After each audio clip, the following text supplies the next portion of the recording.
semuanya, kita ngopi yuk. Yuk ngopi. Ngobrol pintar bareng Lisa dan Leo.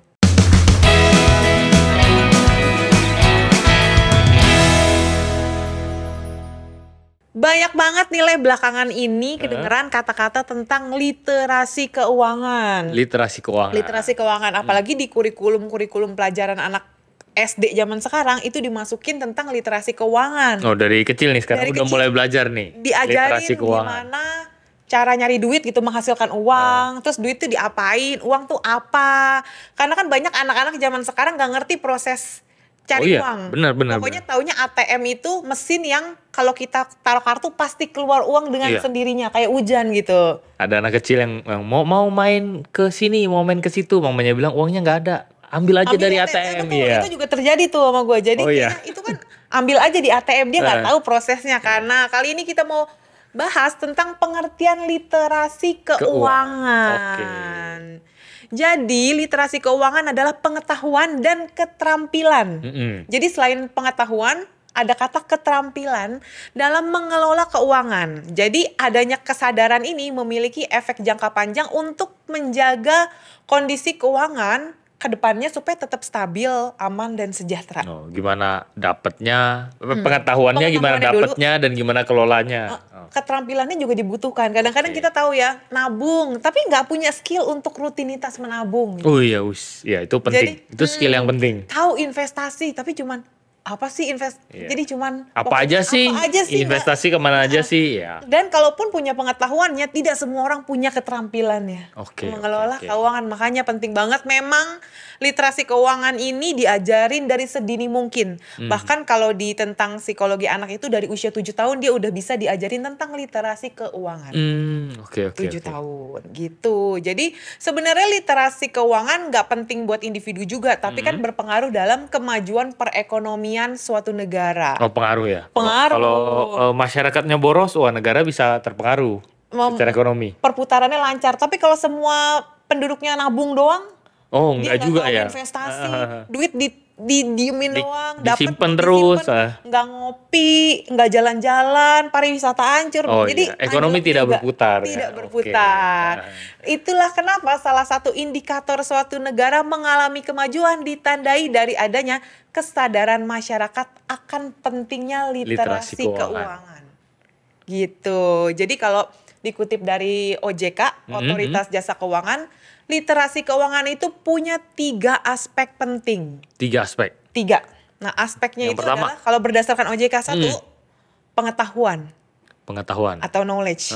Jadi artinya seorang individu itu punya pengetahuan dulu.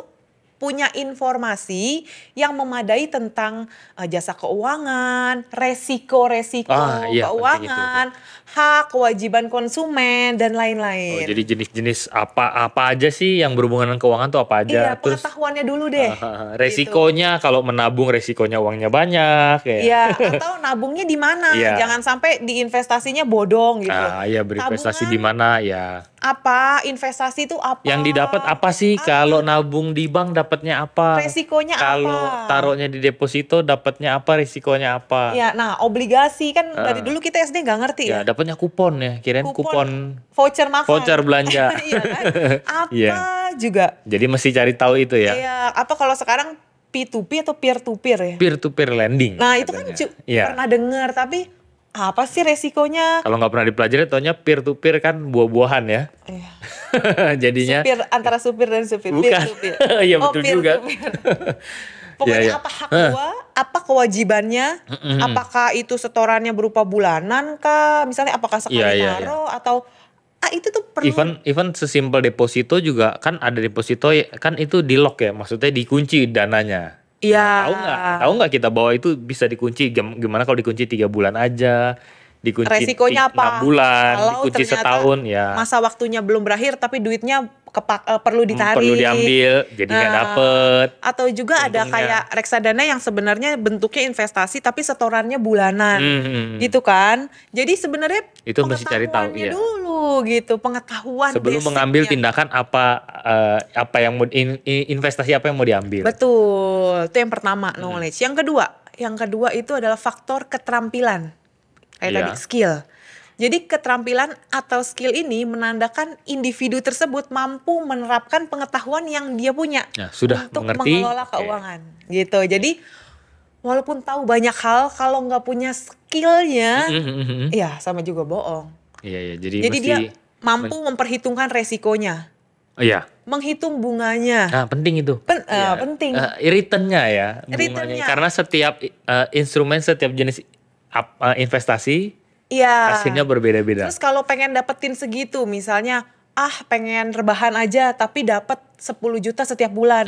Berapa masukin kemana duitnya? Dan berapa yang harus diinvestasikan yang misalnya naro 1 miliar dapatnya berapa? Baru dapat 5 juta nih. Berarti harus naruhnya 2 miliar. Iya. Nah, terus gimana keterampilan ngumpulin 2 miliarnya itu tuh, skillnya? Iya. Bukan pengetahuannya. Bagaimana bisa menabung secara rutin sampai kekumpul 2 miliar? Supaya gue bisa rebahan aja dari bunga deposito menghasilkan 10 juta. Iya. Mungkin yang paling dasar bagaimana cara mengelola pengeluaran dari uang yang kita dapat. Gimana kita mengelola pengeluaran kita supaya ada lebihnya tujuannya buat dijadiin 2 miliar tadi. Nah, itu juga skill loh. Bener. Bukan sekedar pengetahuan dan kemampuan berhitung. Atau kalau anak-anak kan ada tuh belajar di sekolah tuh bikin es terus dijual. Iya, kemarin bagaimana dengan uang? Betul. Berapa yang didapetin? Bagaimana dengan uang sekian tapi dengan dilakukan sesuatu, dibuat kue, dibuat es, bisa dapat uang jadi lebih banyak. Betul. Nah, itu ya. Itu skill ya. Skill. Nah, itu benar-benar hal yang nggak cuman sekedar tahu doang. Namanya skill itu kan perlunya dilatih. Betul, harus. Bukan bisa sekali doang. Makin sering makin. Iya, misalnya bisa nabung. Gue bisa sih nabung setiap bulan sejuta, tapi setahun doang. Itu nggak bisa. Kalau lu mau ngomongin skill ya berlakunya seumur hidup. Kemampuan sampai tujuannya tercapai. Dan itu perlu disiplin ya. Ada orang yang bilang menabung itu memang harus disisihkan dari awal. Bukan menabung dari sisa uang yang jadi dapat penghasilan, dibelanjain dulu. Oh, disisihkan bukan disisakan. Iya. Memang jadi awal disisihkan dulu buat menabung, sisanya baru dibelanjakan. Itu yang susah. Iya, tapi kebanyakan orang di luar sana ya, dibelanjakan dulu, di sisanya berapa itu baru ditabung. Berarti kok kaum mayoritas ya? Iya. Itu perlu belajar ya. Perlu skill berarti. Perlu skill. Betul. Kalaupun bisa berapa kali bisa nyisihin rutin. Makanya itu harus dibiasakan. Oke. Nah, yang ketiga, itu ada dari OJK ada faktor keyakinan, confidence.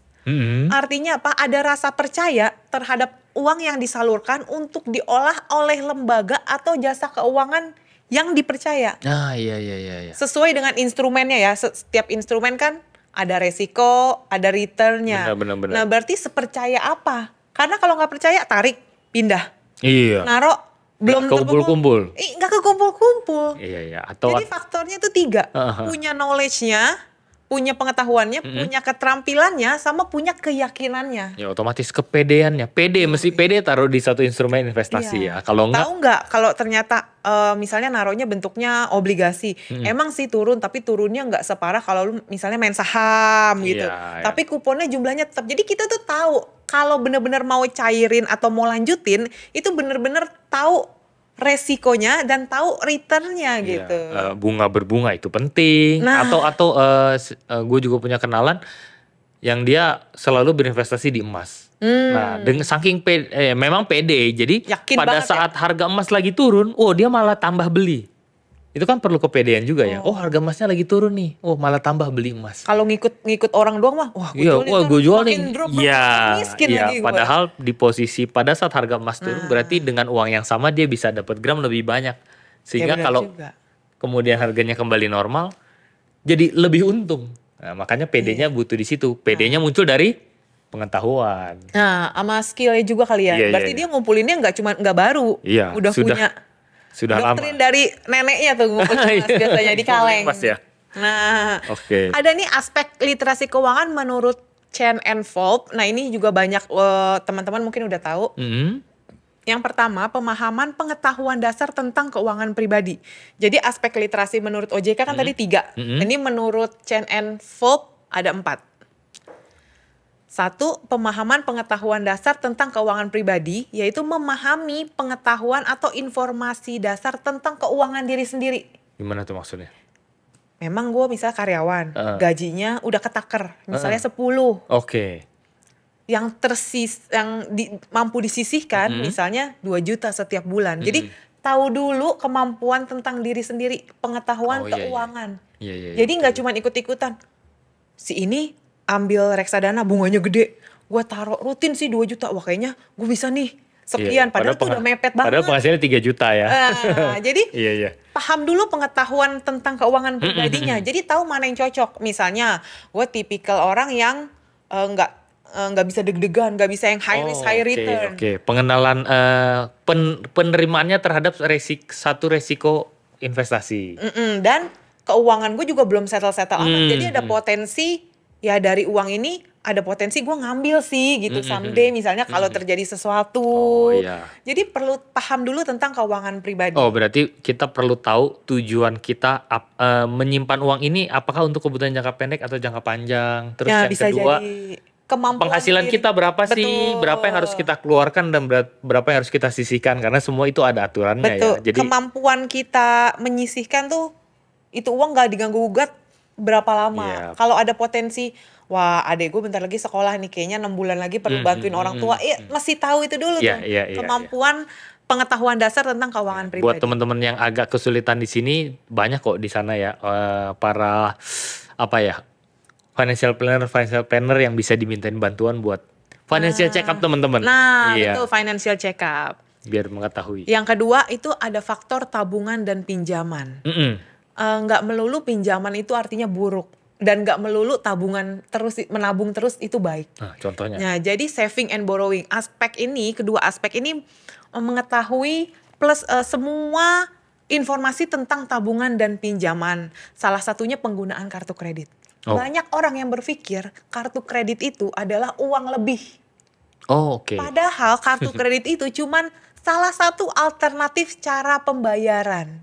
Iya, tetap harus dibayar ya. Pay letter, kartu kredit, itu bukan uang lebih. Tapi banyak orang yang merasa itu adalah, wah uang lebih nih, gitu. Pakai aja, nggak usah pikirin gimana bayarnya, itu berbahaya sih.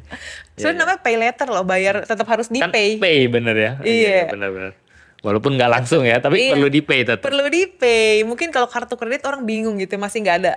Ini bayar atau enggak gitu. Nah, yang ketiga ada faktor asuransi. Memahami informasi dasar mengenai asuransi serta jenis-jenisnya. Ada asuransi kesehatan, jiwa, kendaraan, dan sebagainya. Ini juga aspek literasi keuangan yang perlu banget kita ketahui menurut Chen and Fold. Iya benar sih, setuju sih, karena asuransi zaman sekarang ya sangat ngetren ya, dan memang secara finansial itu asuransi itu dibutuhkan. Dan bukan karena duit gue banyak bayar lebih gede nih gitu. Atau duitnya sedikit jadi bayarnya lebih kecil, bukan itu. Tapi kebutuhannya apa dulu dan mau belinya apa. Iya benar-benar. Asuransi apa yang dibutuhkan. Misalnya baru beli mobil, berarti kan asuransi mobil biasa ngikut sama cicilan. Terus asuransi jiwanya juga termasuk dalam cicilan. Yang gak dimiliki kan asuransi kesehatan nih. Benar. Kalau misalnya kenapa-napa, nah itu kan yang sebenarnya kalau misalnya kesehatannya masuk rumah sakit, duitnya nggak ada, bisa ngambil dari duit cicilan. Gitu jangan apa yang udah kita tabung, yang kita investasikan malah kepake buat bukannya ngambil jiwa lagi, padahal jiwanya udah ngikut di cicilan mobilnya misalnya. Cicilan mobil nggak ada asuransi jiwa. Ada, kalau misalnya meninggal mobilnya lunas.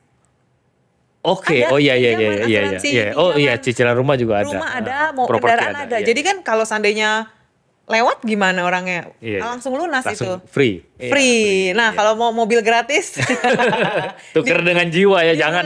Di bulan pertama. Itu sangat menguntungkan ya jadinya. Nah, yang berarti dia harganya lebih murah. Jangan. Itu bercanda ya, teman-teman. Faktor keempat itu faktor investasi. Nah, jadi jangan terbalik nih. Pertama, tahu dulu tentang kemampuan, pokoknya tentang keuangan pribadi. Terus cari dulu pengetahuan tentang tabungan dan pinjaman. Jadi nabung di mana, kalau minjem butuhnya apa. Yang ketiga asuransi, yang keempat baru cari tahu tentang investasi. Ini susunan nggak bisa kebolak-balik nih. Iya, ada orang yang bilang kalau punya tabungan di bank itu jangan banyak-banyak katanya. Langsung investasi. Iya, banyak-banyak tuh maksimal katanya 6 bulan atau 12 bulan dari biaya hidup. Kebutuhan hidup. Kalau masih ada lebih, sebaiknya diinvestasikan katanya. Nah, investasinya di sebelah mana. Nah, ini dia yang perlu dipelajari nih. Harus memiliki pemahaman tentang investasi dan segala sesuatu yang berhubungan dengan hal tersebut. Contoh, yang tadi resiko investasi. Iya, karena setiap investasi itu pasti ada resikonya. Namanya investasi, bukan nabung. Kalau nabung paling resiko hilang. Tapi kalau di bank kan resiko itu justru dihindari kan, menabung di bank gitu. Hilang pakai biaya admin paling kalau duitnya nggak banyak. Potongan admin. Oke. Ya udah, terus produk investasi kayak saham, obligasi, reksadana itu penting banget. Iya. Tahu keunggulan masing-masing, keunggulannya, syaratnya apa, resikonya bagaimana. Ya itu, dan returnnya, terutama returnnya juga terus kita mesti tahu. Tuh harian, bulanan, semesteran, kita terimanya terus masuk kemana? Nah, itu mesti dicari informasinya. Jadi jangan kebalik teman-teman. Yang pertama tahu tentang diri sendirinya dulu. Yang kedua cari tahu tentang tabungan dan pinjaman. Nggak melulu pinjaman itu buruk dan semua tabungan itu langsung baik. Asuransi baru investasi. Iya. Nah, ini kan dasarnya doang nih. Pentingnya mempelajari literasi keuangan, sebenarnya manfaatnya itu pertama kali baik buat kita dan kesejahteraan kita di masa depan. Otomatis, karena kan belum tentu kita mampu menghasilkan uang dengan jumlah yang sama terus-terusan gitu. Ya bisa juga naik, bisa juga turun. Ya harusnya ya kalau bisa menaik ya. Jadi tujuannya orang belajar literasi keuangan itu supaya bisa memilih strategi dan membuat keputusan yang tepat terkait urusan finansial kita pribadi. Iya, semakin banyak pengetahuan, kita semakin banyak bisa bikin strateginya. Betul, termasuk untuk meningkatkan kekayaan finansial lewat keturunan, over generasi. Oh, oke. Jadi semakin keturunan kita selanjutnya semakin makmur. Semakin sadar kita tentang literasi keuangan, termasuk pengetahuan dan keterampilannya, kita bisa semakin makmur lintas generasi. Iya, betul. Gitu. Setuju. Karena tujuannya pertama kali tahu itu jumlahnya banyak ya, bukan tahu sih saham. Iya, orang main saham begitu. Iya. Kalau bisa dipelajari cukup mendalam ya. Jadi jangan sampai, kalau kan sering ya ada investasi bodong ya. Iya. Cuma tahu nggak cuma pusher doang kan? Iya. Iya, ternyata tidak pusher doang yang bodong ya, benar juga. Investasi pun bisa ya. Jadi teman-teman mesti pelajari. Jadi kalau yang di offer ditawarkan investasinya seperti apa, teman-teman mesti pelajari. Kalau teman-teman belum terlalu mengerti dan kalau teman-teman bukan risk taker, sebaiknya nggak usah ikutin dulu. Cari informasi sampai sedetil-detilnya baru. Itu juga salah satu fungsi belajar literasi keuangan supaya terhindar dari penipuan. Nah ya, ini penting sekali. Karena kalau informasi kita sedikit, langsung rasanya bener aja. Iya. Yang penting carinya returnnya yang besar. Iya, jadi dengan adanya bekal pengetahuan literasi yang cukup, kecil kemungkinan seseorang terjerat penipuan. Betul, setuju. Adu pinter sih tetap ada ya, tapi semakin kecil terjerat penipuan. Karena kayak skema Ponzi, monkey business lah, pinjol sekarang KTP bisa dimasukin buat pinjol-pinjolan. Oh iya, malah yang terbaru yang gue dengar, kalau kartu nomor handphone. Kalau nomor handphonenya nggak pernah ganti, udah lama bertahun-tahun. Wah, kenapa tuh? Itu bisa pengajuan pinjamannya, loannya lebih tinggi. Serius? Iya. Oh, gue nggak ganti-ganti tuh. Oh iya, mungkin bisa lebih tinggi. ada yang sampai seperti itu. Oh gitu. Iya. Oh enggak. Kalau handphone yang nomornya sering nggak diganti, iya itu gampang kabur ya. Iya. Nah, jadi sebenarnya bijak dalam menggunakan keuangan dan menjadi sejahtera itu juga jadi tujuan orang belajar literasi keuangan, terutama sejak sedini mungkin. Jadi kalau mungkin zaman dulu, anak kecil nggak usah pegang uang, kalau di warung bilang aja nanti mama yang bayar gitu. Oh iya. Kalau dulu masih begitu kan, misalnya gue jajan di kantin, bilang aja berapa, nanti pulangnya Oke gitu ya, enak bener. Iya, kalau gue jadi nggak tahu uangnya, tapi ya udah ngambil aja kalau mau makan mau apa. Tapi kalau sekarang memang perlu diajarin tentang literasi keuangan gitu, karena setiap ada di hidup kita, kalau kita mampu terampil dalam mengelola keuangan, taraf hidup bisa meningkat secara signifikan. Iya, karena kita bisa mengelolanya dengan baik. Dimanfaatkan dengan baik gitu. Dan yang jarang orang tahu, distribusi kekayaannya bisa lebih merata. Gimana tuh? Jadi literasi keuangan bisa membawa dampak positif secara luas. Karena orang kaya biasanya lebih senang menginvestasikan uang ya ke lembaga keuangan. selain ke bisnis dia sendiri ya. Terus uang tersebut kemudian akan diolah menjadi produk maupun jasa keuangan yang bisa dimanfaatkan untuk hal baik. Contohnya orang buka usaha. Jadi bentuknya kayak perbankan nih. Jadi orang dipinjemin duitnya banyak, ditaruh di bank dalam jumlah besar, si bank bisa distribusin untuk usaha-usaha. Jadi kalau orang buka usaha, dia bisa menyerap tenaga kerja. Nah, muter lagi. Jadi merata ya. Jadi merata gitu. Jadi distribusi kekayaannya lebih merata. Gitu. Nah, ini ada beberapa contoh basic literasi keuangan yang kita kadang-kadang tahu doang, tapi mungkin belum paham. Yang pertama itu tabungan. Tabungan aja jenisnya banyak loh. Jadi beragam jenis bank dan perusahaan pembiayaan menjadi salah satu indikator bahwa kesadaran akan literasi keuangan betul-betul ada. Nah, jadi makin banyak bank, apalagi sekarang bank digital. Iya dong. Jadi secara kesadaran berarti untuk menabung dan meminjam uang sebagai modal usaha itu semakin tinggi. Nah, yang kedua, masyarakat semakin sadar pentingnya berpartisipasi di sektor keuangan. Jadi adanya literasi keuangan membawa pengaruh kepada masyarakat pentingnya berpartisipasi di sektor keuangan yang menguntungkan. Gimana tuh maksudnya? Beli ori? Menguntungkan atau enggak buat dia? Buat si masyarakat ini. Masyarakatnya. Jadi kita kalau misalnya gue yang menguntungkan taruh di bank yang bunganya harian. Jadi memang menguntungkan buat jajan misalnya naruh duit berapa dapat nih 10.000 setiap hari, tapi duit itunya yang dipakai buat belanja gitu. Jadi apapun yang menguntungkan. Ada. Tahu dulu. Iya, gue pernah ada temen yang dia seorang karyawan tapi dia bermain trading saham. Setiap hari? Dan trading. dia time frame-nya 2-3 hari dia akan melakukan trading. Jadi uang yang dihasilkan itu dia pakai buat makan siang, buat beli kopi. Jadi buat ngopi. Jadi dia punya gaji, ya uang makan dari gaji dia tidak terpakai sama sekali. Karena uang makannya dapat dari main saham itu. Berarti nyari untungnya sebatas untuk. Jadi memang dia resikonya dia mengambil range untung yang tidak besar sehingga resiko juga kecil. Jadi dia bilang ya untung 2-3% dia udah. Ya bisa juga tuh bisa. Jadi makan gratis kan? Makan siang gratis. Sebenarnya nggak gratis sih, pakai pengetahuan dan keterampilan. Karena pengetahuannya.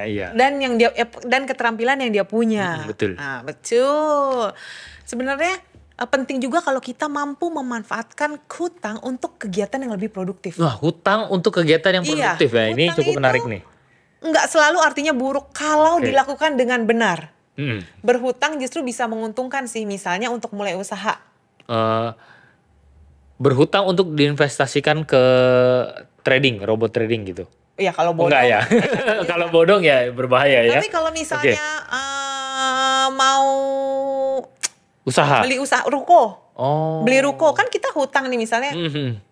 Kredit kepemilikan ruko gitu ya. Namanya apa tuh? Nah, itu kan hutang yang kalau kita udah hitung nih, jualan es teh untungnya segini, jualan nasi bungkus, jualan apa untungnya segini, bisa nih buat nutupin cicilan. Atau kalau gue misalnya beli apartemen murah, tapi kan disewain ke orang, cicilannya bisa dibayar dari hasil sewa-sewaan itu sendiri. Jadi hutang itu yang produktif. Jadi itu hitungannya dapat properti gratis. Jadi kita membeli properti tapi uang cicilannya dibayarkan dari uang sewa. Sekali lagi pengetahuan terhadap okupansinya, keluarnya. Apakah di daerah itu memang kebutuhan sewanya besar? Skillnya ada. Apakah kita bisa menemukan bank yang biaya bunganya dari bunga cicilannya rendah. Nah, biasanya ulang tahun bank tuh kayak gitu kan masalah pengetahuan dan keterampilan dong. Dan ada nggak orang yang mau mengelola di situ? Jadi gue nggak usah pengelolanya bukan gue ngelolain sewa-sewaannya itu kan skill, knowledge dan skill gitu. Atau yang paling simpel kayak tadi ya, meminjam uang untuk usaha, misalnya buka tempat makan ya, buka warung dan lain-lain ya. Nah, yang terakhir nih sebenarnya untuk meningkatkan taraf hidup dan kesejahteraan, fungsinya literasi keuangan. Otomatis. Karena adanya pengetahuan yang mumpuni akan membantu siapa saja menjadi lebih terampil dalam mengelola keuangannya. Salah satu di antaranya yaitu melakukan perencanaan dan tahu cara memanfaatkan produk dan jasa keuangan. Memanfaatkannya ini nih. Memanfaatkan. Banyak orang yang cuma dengar doang tapi tidak tahu dan tidak mengerti bagaimana cara memanfaatkannya. Ada juga yang tahu tapi nggak mau tahu. Oh, kayaknya gue nggak deh, langsung enggak. Oh iya. Mungkin karena pengetahuannya juga tidak terlalu banyak. Jadi daripada ambil risiko takut ada itu jadi mendingan enggak deh. Ya. Padahal sekarang zamannya informasi, era informasi, teman-teman, informasi itu luas kalau kita mau cari tahu. Di mana-mana ada. Oke, kalau gitu thank you buat teman-teman yang udah ngeluangin waktu ngopi bareng kita kali ini. Jangan lupa like, share, and subscribe channel ini kalau kalian suka. Sampai jumpa di ngopi-ngopi selanjutnya. Hope to see you guys in the next video. Bye-bye. Bye.